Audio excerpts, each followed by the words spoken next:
All right, welcome to Hoops Tonight here at The Volume. Happy Monday, everybody. Hope all of you guys had an incredible weekend. We are live on AMP, so if you're watching on YouTube or listening on our podcast feeds, don't forget that AMP is the very first place that you guys can get these shows. We're moving on to number 6 in our power rankings today with the Golden State Warriors, a full season preview for them. Then I've got 3 mailbag questions for the end of the show as well. You guys know the drill before we get started. Subscribe to our YouTube channel. Follow me on Twitter at _JasonLT. Don't forget about our podcast feed, wherever you get podcasts under Hoops Tonight.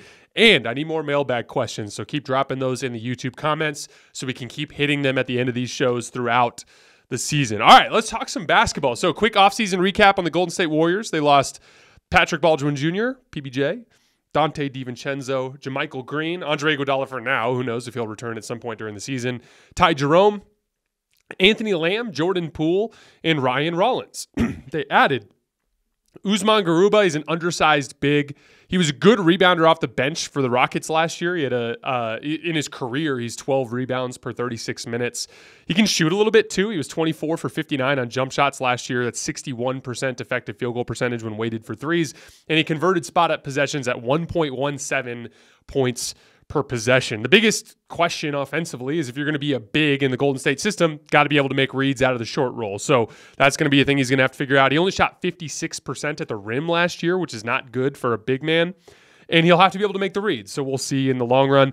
Defensively, he's best in a switching scheme. So I think he can have some success in Golden State. Teams ISO'd Usman Garuba 91 times last year, and he allowed just 78 points, which is 0.86 points per possession, which is really good. He's good at kind of like giving ground and baiting guards into taking tough shots over the top. And then he's got a really long wingspan. He's got a 7'3" wingspan. So like he can bait guys and then get a really good late contest. So a nice little option there in camp for them to evaluate. Corey Joseph, a backup guard, below average shot creator, but he's a really good spot-up player. He averaged 1.15 points per spot-up possession last year.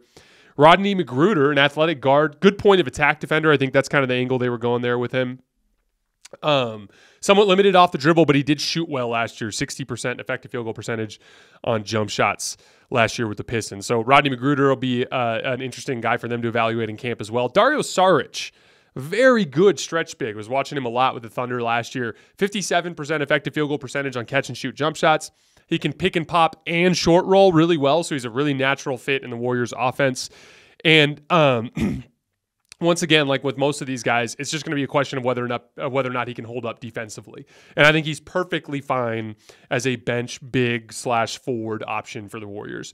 Then we have to look at the the guys that they drafted this year. I'm not going to talk too long about them today because I did full scouts on both of these guys earlier this offseason. So if you haven't seen those yet, scroll down through our feed down to draft day, and you'll see that we did full scouts on Trayce Jackson-Davis and Brandon Podziemski. But Trayce Jackson-Davis, I think he's got a really good chance to crack the rotation this year. Why? Because he's a good switch defender, good athlete, and was a good roll man last year. He was one of the better roll men in the country last year, despite him getting absolutely swarmed. Like he was rolling into traffic because he was the best player on his team. I actually think in this Warriors system, he could be deadly in the short roll because he's going to be catching with room to operate. So I think he's got a chance to play a little bit. He actually has a little bit of a face-up game as well. I'm just not sure how much they'll use it. And Brandon Podziemski is a skill guard with a skill set tailor-made for the Warriors offense, a guy that I think is going to succeed there as well. But I'm not going to go any further because, like I said, you can get full scouts of those guys further back on our feed. The biggest splashy acquisition for the Warriors this summer was flipping Jordan Poole into Chris Paul, who was still one of the best half-court shot creators in the league last year. Remember our high-volume pick-and-roll list, at least 1,000 pick-and-rolls? Chris Paul, out of 15 guys who ran at least 1,000 pick-and-rolls, came in at 7th. So a little bit above average there, 1.06 points per isolation as well. That's 70th percentile, so well above average there. And in the playoffs, he ran 89 pick and rolls and isos for 89 points. And that's about a point per possession. So even as bad as it looked at times in the postseason for the Suns last year, Chris Paul was still good for a point per possession when you tossed him the basketball, which is anything over a point per possession in the playoffs has real value. And again, he was in a lot of disrupted rhythm situations playing alongside Kevin Durant and Devin Booker. In this situation, I actually think he's going to get the ball a little bit more with the Warriors. So again, I look at it as just a more stable version of Jordan Poole. We won't have the highs that you got from Jordan Poole because Jordan Poole obviously is a more talented player at this point in his career, but you have a much better chance over the course of the season of maintaining leads with Chris Paul instead of Jordan Poole. And then we're going to talk more about this later, but when you get to the postseason, when the teams start to get in front of the Warriors' motion offense, you need to have a guy that can run pick and roll at an extremely efficient and consistent level. And Jordan Poole is just very volatile there. And so having Chris Paul will just give you a better opportunity to thrive in those environments. Looking at the depth chart at guard, Steph Curry, Klay Thompson, Chris Paul, Brandon Podziemski, Corey Joseph. At forward, Andrew Wiggins, Gary Payton, Jonathan Kuminga, and Moses Moody. So obviously very thin at forward, which we're going to talk about here in a minute. And then their big men, Draymond Green, Kevon Looney, Dario Saric, who can play some forward, and Usman Garuba as well. Now, I want to talk about the roster imbalances for a minute because, again, like we saw a couple of consistent problems last year. And it's really easy as a front office to blame something and to overlook some of the other factors at play. It's easy to say, Jordan Poole, Draymond Green, chemistry, we didn't play well on the road. We needed to upgrade. Now we got Jordan Poole out of the situation. Everyone's going to love each other again and everything's going to be great. And I think that overlooks the reality of their predicament that they ran into in the Lakers series, which is when they're able to play all their bigs, like when they can play Looney and Draymond, Andrew Wiggins, Klay, and Steph, that's great.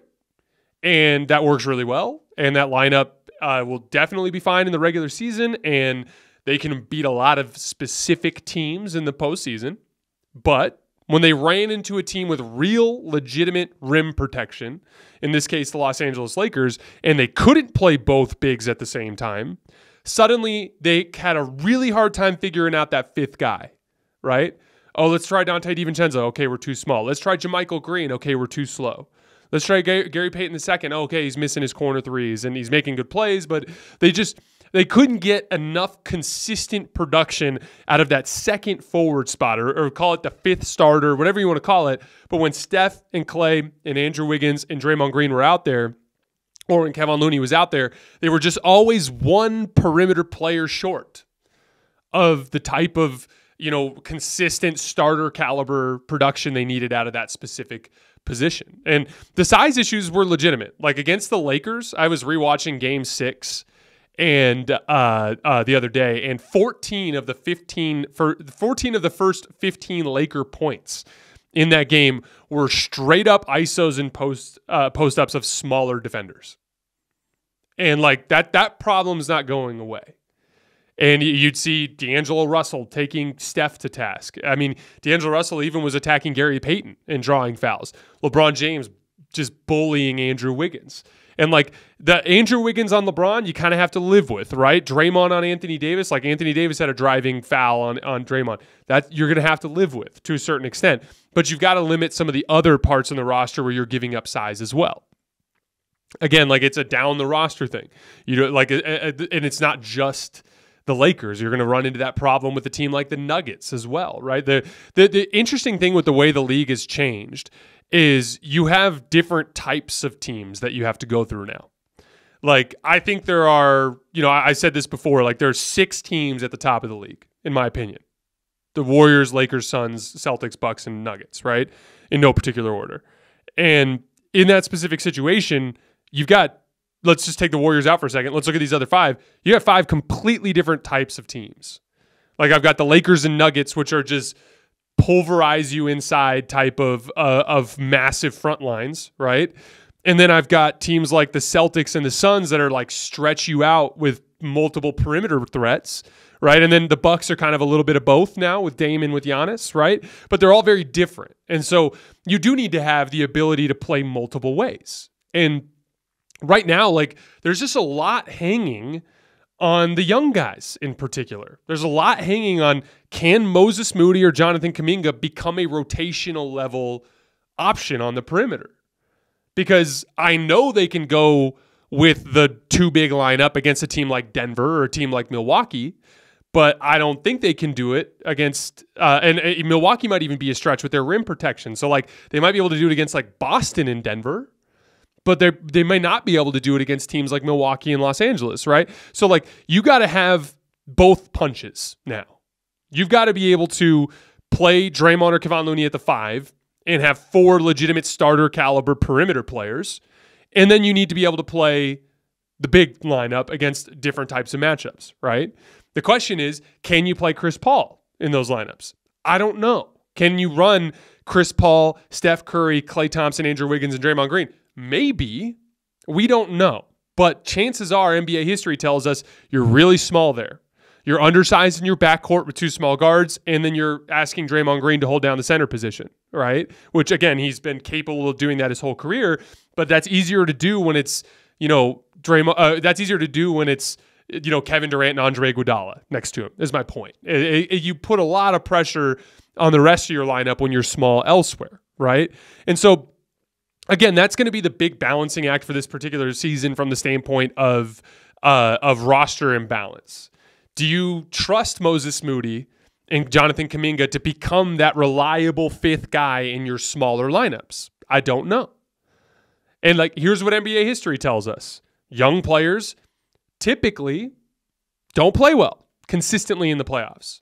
You struck gold by getting what you got out of Jordan Poole in the championship run.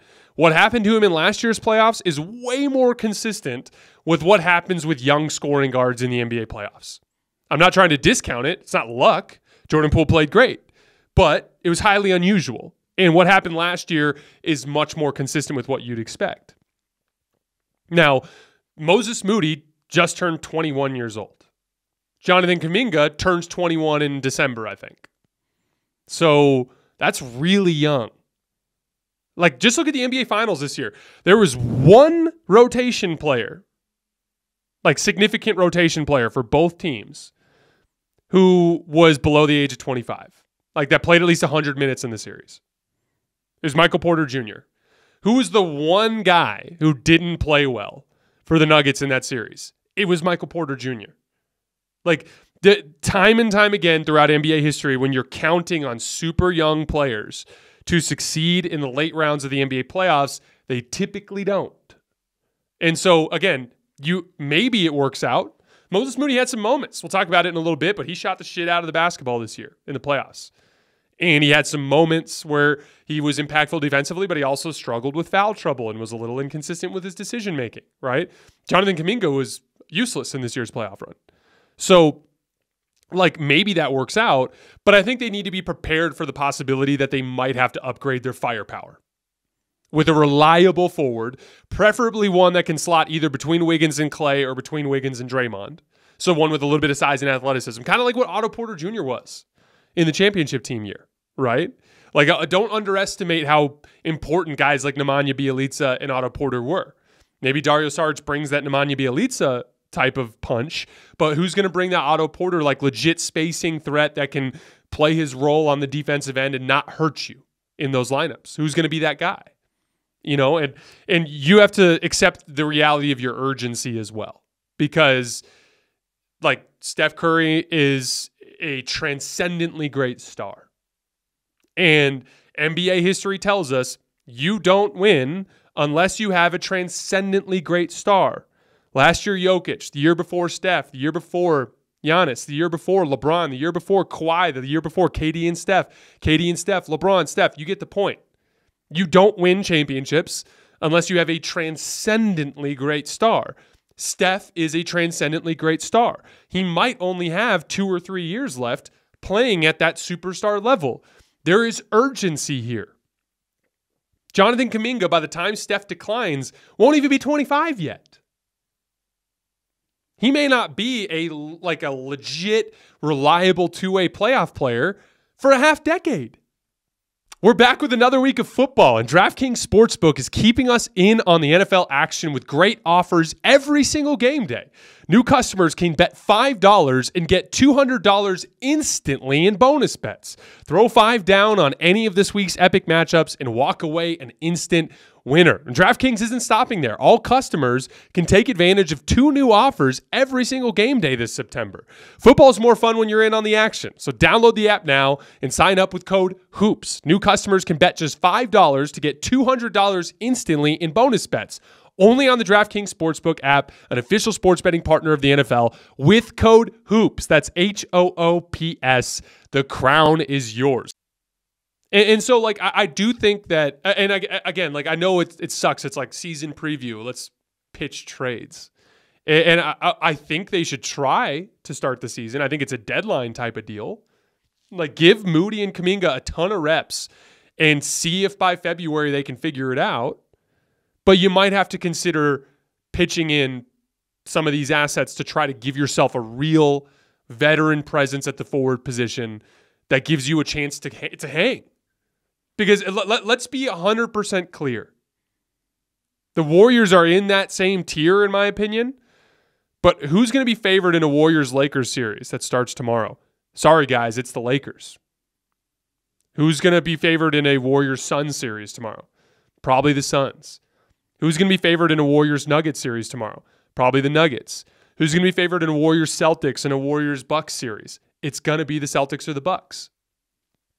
So, like, you're in that tier, but you're clearly at the bottom of the tier. And the saving grace that even makes you consider them in that tier is Steph Curry.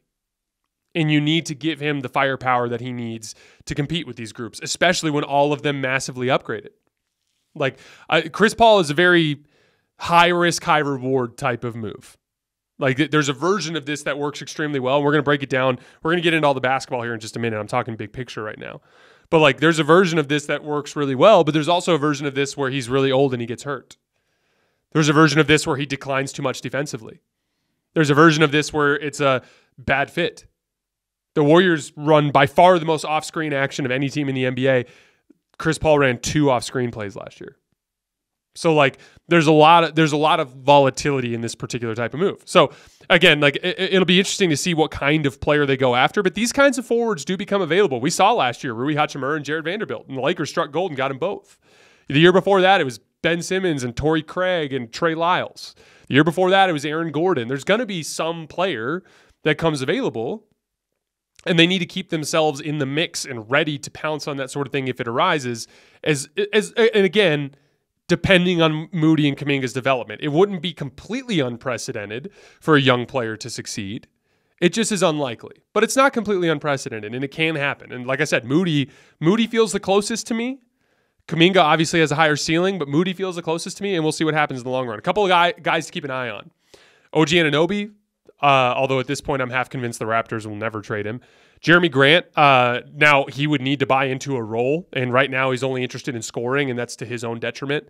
But if they could do it with Andrew Wiggins and converting him into a committed role player, I don't think they couldn't do it with Jeremy Grant, and I think he'd be relatively inexpensive, so that's an option there. A weird name that I thought about was Karl Towns. Not exactly the type of forward that I'm talking about, but from a talent perspective, he could be really inexpensive compared to other stars. And like Cat's offensive versatility with Draymond's defensive versatility might allow them both to play together often. So like that's a name I'd keep an eye on if the Minnesota Timberwolves decide to make a move. And then like obviously for the Timberwolves, getting one of those young forwards as a option to put between Jaden McDaniels and Rudy Gobert in the long term, that's an interesting idea, right? Dorian Finney-Smith is a guy I keep an eye on. Now, obviously the Nets are trying to do this whole we're going to do 5 wings and switch everything and cause all sorts of problems, but they're kind of loaded in that middle range, right? Like because you've got Spencer Dinwiddie at point guard and you've got Nick Claxton who's your center. But in the middle there, you've got Cam Johnson, Mikal Bridges, Ben Simmons, and Dorian Finney-Smith. Someone's going to be the odd man out there. And I think because I think Dorian Finney-Smith is a player that maybe if the Nets just suck to start the year and they start, 15-30 or, 15-25, maybe you can jump in there and grab Dorian Finney-Smith for one of those forwards, right? And then there are less expensive options out there that might not even cost you Moody and Kuminga.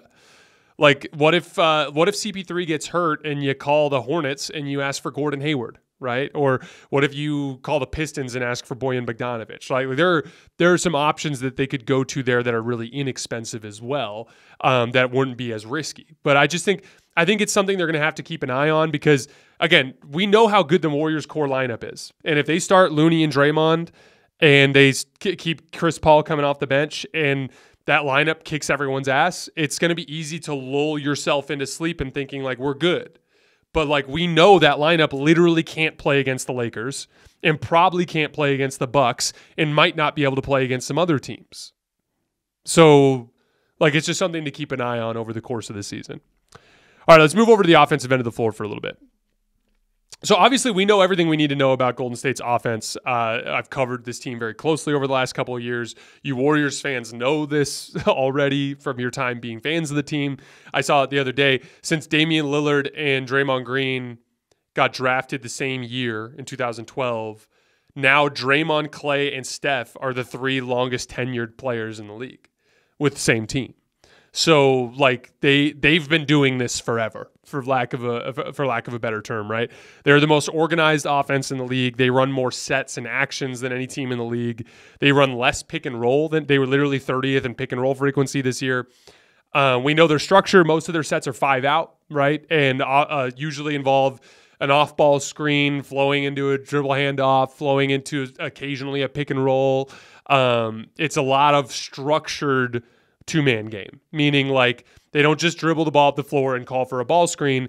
They run something to flow into some sort of ball screen, whether it's a handoff, a ball screen, or an off-ball screen, right? Like that's the way the Warriors run their offense. I'm not going to go too far into it. The Warriors attempted 947 shots in off-ball screens last year, which was 318 more than any team in the league, and almost 800 more than the Philadelphia 76ers, to give you an idea of how it stacks up to a classic heliocentric, brute force offensive team, right? So what I want to do offensively today is just primarily focus on the CP3 fit, because that's going to be the one that's most different from what we see in previous Warriors seasons. And most of the rest of the roster is pretty consistent with what you had last year on the offensive end. So let's talk about CP3. First of all, let's do it from 2 perspectives. What he's going to be able to do within the existing Golden State system and what the Warriors might be able to do to bring out what Chris Paul is best at, which is more slow down, methodical, heliocentric basketball, right? So I have heard through the grapevine that CP3 has gone to great lengths in this offseason to embrace this Warriors system. He's committed to trying to make this work. He is a competitor. He is a winner. He may not have won a championship, but he is a winner. And most of the time, it's been his body that's let him down in recent years, right?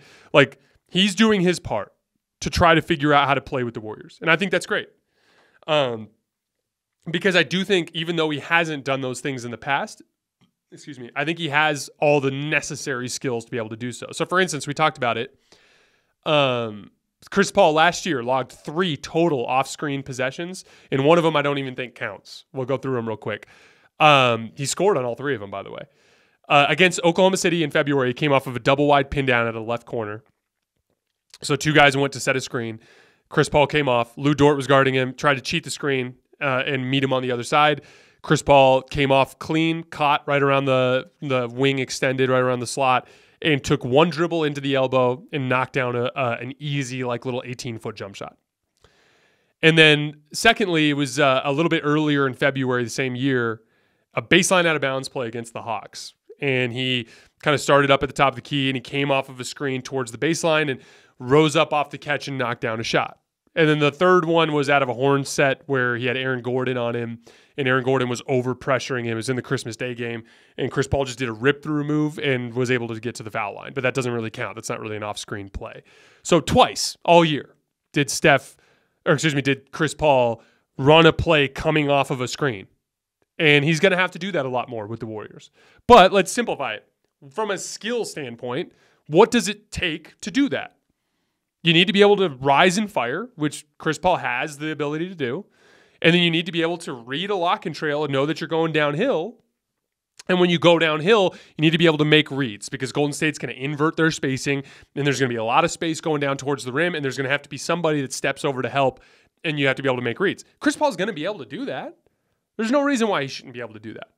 So, like, even though he hasn't done it in the past, I do think he's going to be able to step in and run a lot of Golden State's organic motion offense.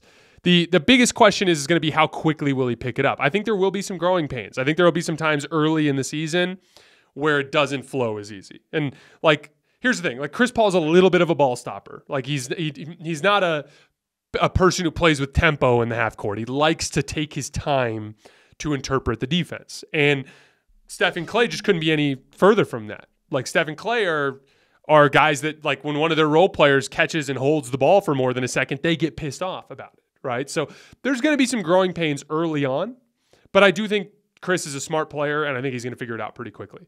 The biggest question to me is how much will the Warriors allow Chris to play his style? Now, I think you're primarily going to see this in two environments. Steph off the floor and later playoff rounds against teams that force him to run more pick and roll, i.e. the Lakers, right?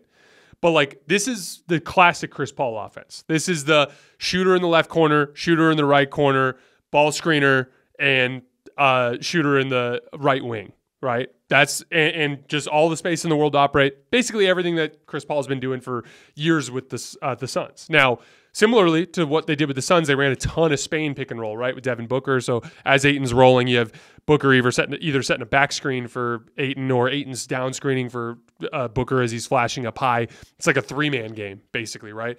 And, the Warriors do a lot of that with Klay Thompson as like a flare screen. So, like, they'll have, Steph start on the left wing and Looney will come up and set a ball screen. And as Steph comes off, like, Klay will run from the left wing over the top of that screen back the opposite way, which kind of functions as a Spain pick and roll, but gives Klay Thompson the entire left side of the floor to operate. It's one of their 5 out sets that they run a lot. That's something Chris Paul can run, right? So, like, they can add some of the Warrior complications and flair to it. But I do think it's smart to slow down a little bit with Chris Paul and let him run his style a little bit. That's just what he's been doing his whole career. And I think it'll help in two ways. Like, one, it'll help you maintain leads in the regular season better by allowing Chris to play his style when Steph's off the floor. But two, when we get into the postseason, it's just one of those things where we saw what happened. Jordan Poole crumbled, Klay Thompson struggled, and Steph had to do everything, and his efficiency tanked. It was his least efficient series since the 2019 Rockets series, right? So, like, we saw what can happen when Steph has to do everything offensively when he doesn't get the punch that he got out of Jordan Poole and Klay Thompson last year, right? So Chris Paul could be that fix. Now, Chris Paul takes a third of those pick and roll touches. Now Steph Curry doesn't have to deal with the fatigue as much and the repetition as much. Chris brings a different punch to the situation. Obviously, now you're weaponizing Steph as an off-ball player in those pick and roll situations. He can be the guy that's taking that Klay Thompson kind of like Spain flair, whatever. I don't know what the Warriors call it, but that specific action I just broke down. So, like, in that situation, Chris, like, legitimately raises your playoff ceiling. And that to me is like the upside of this move. I don't view it because Jordan Poole's volatility is not as damaging in the regular season as it is in the playoffs. I do think Chris will do a good job maintaining leads, but Jordan Poole won you some games last year, like straight up won you some games. And Chris Paul may not have that type of upside, but I do think in the playoffs are where you're going to see the real upside there. The other thing I'd like to see is a lot of Jonathan Kuminga setting ball screens for Chris Paul. He's a more natural vertical spacer, and that's something that Chris Paul has always thrived with, is a good vertical spacer. He didn't get a ton of short roll reps last year. I think he only had like 15 made baskets all year out of the short roll, but I think that's something that he can do more frequently, and I think Chris Paul is a good partner for him there. My biggest concern for CP3 is his defensive capabilities at this point in his career. I kind of got this feeling while watching him throughout the season last year, but I kind of got it again when I started watching the film this morning. I watched a bunch of Chris Paul guarding and pick and roll, and it was kind of like what I remembered from the season. It was a mixed bag. Occasionally you'd see the old Chris where he'd be super physical at the point of attack and he'd navigate his screen super well, and he's really good at like bothering the shooting pocket. It's what all good little guy defenders are good at this, which is like, I'm not going to contest you up high. As you're trying to gather the ball, I'm going to try to disrupt that flow somehow just with a swipe, even if it just makes you move the ball a little bit or just slightly lose control. We talk about energy transfer all the time, like going from your feet up through the shot. When you disrupt that energy transfer at all, it throws off the muscle memory. And so it's a great way to be impactful defensively below the ground, like below the rim, right? And Chris Paul has moments still where he can do that and do that well. But then also there are other plays where he's like, he took more defensive possessions off last year than I'm accustomed to seeing. He doesn't have the same quickness that he used to have. So, like, I mean, I'm curious to see how Chris Paul fits in defensively. But at the same time, Golden State has a better defensive culture than really any team Chris has ever played for. So it is possible that he has a throwback season on that end. And quite frankly, the Warriors are going to need it. To the defensive end of the floor. The Warriors basically had two defenses last year. Their home defense and their road defense. They were great at home. 3rd in defensive rating, 9th in rebounding, 10th in protecting the paint, 9th in guarding the three-point line. but they were awful on the road, 28th in defensive rating. So they went from third best at home to third worst on the road, for the record. 23rd in rebounding, 6th in protecting the paint, but 28th in protecting the three-point line. Now, how do we interpret that? If you're great defensively at home, great rebounding, great protecting the paint, great protecting the three-point line, but then you go on the road and your paint defense stays the same, but you're giving up a lot more threes, you're giving up a lot more offensive rebounds, and in general giving up a lot more points. What does that tell me? That tells me it's a perimeter defense and rotation issue. So if you're going to be protecting the paint still as well as you usually do, but you're giving up a lot of threes and a lot of offensive rebounds, that tells me you're in rotation a lot. And to be in rotation, you have to give up dribble penetration. So as a team, their perimeter defense was not as good when they went on the road. They gave up a lot more dribble penetration, which forced a lot more hard help, which forced a lot more defensive rotation situations where you're giving up threes and guys aren't matched up, so you can't box out, which gives up a lot of offensive rebounds. Dribble penetration, talk about this all the time on the show, but perimeter defense is becoming one of the most important elements of defense in the NBA. If you don't contain on the perimeter, there's a domino effect that destroys your defense. And so in this particular situation, like they just didn't defend on the road on the perimeter well enough. I don't think it was Looney and Draymond. I think it was the perimeter players. That's, obviously there's a lot of different elements at play there, right? Like, because you have to ask yourself, how much of it is personnel related? And how much of it was the chemistry issues that plagued the team last year? Because clearly at home, you did those things and you did them well and you won a shit ton of games, but it didn't work on the road. And like, as is always the case, I think it's a little bit of both. Like the team clearly didn't play as hard as they did on the road as they did at home, right? And that might have something to do with chemistry, and maybe Jordan Poole getting out of the situation helps you there. Obviously, Andrew Wiggins going AWOL during a significant chunk of the season hurts you. But I think it's on everybody. I think it's on Steph and Klay a little bit. Like, remember, they lost a game in Charlotte last year because Steph was like just not sliding his feet in front of Dennis Smith Jr., right? Like, they all have to do better. It's not all Jordan Poole's fault. Like, from the top down, they need to have a better commitment to the work when they're on the road. But I do think bringing in a starting caliber perimeter player, a la what Otto Porter Jr. was on the championship team, a guy that allows you to play small, and that's more of a playoff thing. The playing small thing is more in the playoffs thing. In the regular season, it's just depth. But having a starting caliber forward somewhere in there that fits your timeline more could go a long way to helping with those specific issues. Now, here's my prediction. Where I have the Warriors in this ranking at 6th is pretty much where I see them finishing this year.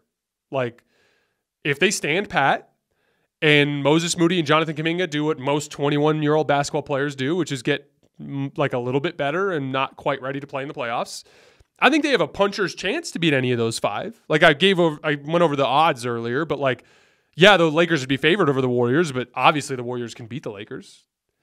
I mean, like Game 4 could have gone either way with the Lonnie Walker stuff, right? And even D'Angelo Russell hit a big shot at the end of Game 1, right? But like at the end of the day, when push came to shove in Game 6, you got your ass kicked. And so like the Lakers deserve to be favored, but the Warriors are certainly capable of winning that series. And I'd say the same thing about all of them. Like if they played the Suns, like there's a version of that where they, Andrew Wiggins defends Kevin Durant super well, and Klay Thompson is a throwback series against Devin Booker, and Steph just outplays everybody and you win. Like you can beat everybody, but the odds are stacked against you. You are a legitimate, like considerable underdog against all 5 of those teams. So if they stand pat and they don't get a significant leap out of one of the young guys, I think they'll lose probably in the second round. But I think they're just one piece away from vaulting into that next tier. And I'll give you an example. If they just got OG Anunoby, I think that would overnight put them on equal footing with the teams above them on this list. Overnight. They'd have as good a chance to win as the Bucks, as the Celtics, as the Nuggets, as the Lakers, as the Suns. They'd be like OG Anunoby just gives you infinitely more defensive flexibility. It gives you the ability to thrive on the road more. It gives you like the ability to hang with small ball teams and big teams. It changes everything for you. And so that's an example of a type of move that vaults you from being a definitive 6th to 1 of 6. And I think that's the kind of move that we got to be on the lookout for if you're the Warriors. Now, again, Jonathan Kuminga, 13 minutes a game last year in the playoffs, made 14 of his 27 jump shots, shot 9 of 15 at the rim, converted spotted possessions at 1.63 points per possession. But he fouled too much. He committed 4 fouls per 36 minutes in his playoff run. Obviously, there's some issues there that he's got to work out. Maybe it all works. But I don't think you can. I think it's too big of a risk with the timeline that Steph's on in his career to not make a bigger investment in this particular group. And I do think Mike Dunleavy is more aggressive in his approach, and I think it's possible that he does. All right, let's hit these mailbag questions real quick. And before we go to our 3 mailbag questions, I wanted to respond. There was a comment in yesterday's video being like, said something along the lines of like, hey, like, you said Damian Lillard is so much better in pick and roll than Drew, and then you told us about how great Drew is in pick and roll. Like, what's the deal? I'll clarify this. I thought it was pretty obvious, but I'll clarify it. Like, Drew Holiday had a productive season in pick and roll last year. Like, I think we pointed it out, like 4th best among players who ran at least 750. I'm not trying to undercut that. Drew's a good pick and roll player, and he can be very productive. And he had great chemistry with Brook Lopez. But look at the way he's guarded. Like, you're running basically a soft drop against Drew Holiday. And you're not panic chasing him and putting 2 on the ball. Like, we can acknowledge that Drew is a good pick and roll player who, against vanilla coverages last year, put up a good points per possession number, while also acknowledging that Damian Lillard is way better than him on the offensive end. Like, it's just a fact. Like, Dame's going to put up the same level of efficiency in pick and roll against hyper-aggressive coverages that are blitzing him and showing like crazy. And like literally in a Giannis Dame pick and roll, you probably still are going to just concede roll man possessions to Giannis. Like, that's how insanely deadly that pairing can be. So, like, again, Drew's a good basketball player. There's just levels to this. There's levels to this. Like Drew is really damn good. Dame is clearly way better than him. And I thought that was clear in the videos, but in case you didn't understand that, I wanted to kind of clarify that really quick. First mailbag question. Love this question. With parity increasing in the league and the amount of talent at an insane level right now, do you think luck will become a major factor, a more major factor than before? And if so, do you think it will be bad for the league? First of all, I never think parity is bad for the league. I see a lot of talk like this. I saw a lot of talk like this from Warriors fans when KD was there. Oh, we need a big bad guy villain. Like, no, you don't. Like, bad guy villains are good for the league as well. Like, you want to have teams that you hate, but parity is always best. Look at the NFL. The NFL literally has become monumentally more popular in the United States because of parity in a lot of ways. Like you watch any Sunday and any team can beat any team, and and any team's capable of winning the Super Bowl. That's the advantage with the NFL, right? And like with the NBA, I think they're in a better place than they've been in a long time with parity, which is great. But I don't think it's bad for the league. I think you do have both. I think there are villains. I think the Lakers are villains. I think the Warriors are villains. Like the teams that have won multiple championships over the years, they're villains. But you also have parity, which is great. Now, is it luck? A little bit. Injury luck will play a role. Injury luck always plays a role. But there's a lot of stuff that's not luck. Continuity is going to matter more than ever before. We talked about that after the Nuggets won. Natural basketball fit will matter a lot. Like, we have a lot of teams that, like, look at the Suns. We're going to find out a lot this year about total talent versus natural basketball fit and how much that matters. Coaching, that's a big differentiator. Look at Eric Spoelstra the last couple of years. Star performances. If Jokic just kicks Anthony Davis's ass, it doesn't really matter what else is going on, right? Like, individual matchups among stars can make a big difference. That's why Steph Curry and the Warriors as the 6th best team can't be written off, because if Steph just monumentally outplays any of the other teams, like, they're going to win, right? Commitment to the dirty work. These are all things that are going to be separators. That's something that could be an issue for the Suns if they're not careful. So, like, all of these things matter. You know, the star performances thing. The Lakers have, like, this beautiful deep roster, but, like, LeBron is declining and Anthony Davis is not as good as some of the guys at the top of the league. So, like, the Lakers might lose just because of their top tier stars. Like we're going to do a Lakers video, a couple of them later in the next couple of weeks. And it's like, what it really comes down to for the Lakers is, can LeBron out execute in the half court some of these other stars? And if he doesn't find his jump shot and get to that point with his foot healthy, they're not beating anybody. Right. So like, that's where all those little things are going to become differentiators when you've got talent parity at the top of the league. Next mailbag question. Who do you think are the next stars/all-stars that could be on the move? Obviously, Harden wants out, but who could be a midseason trade?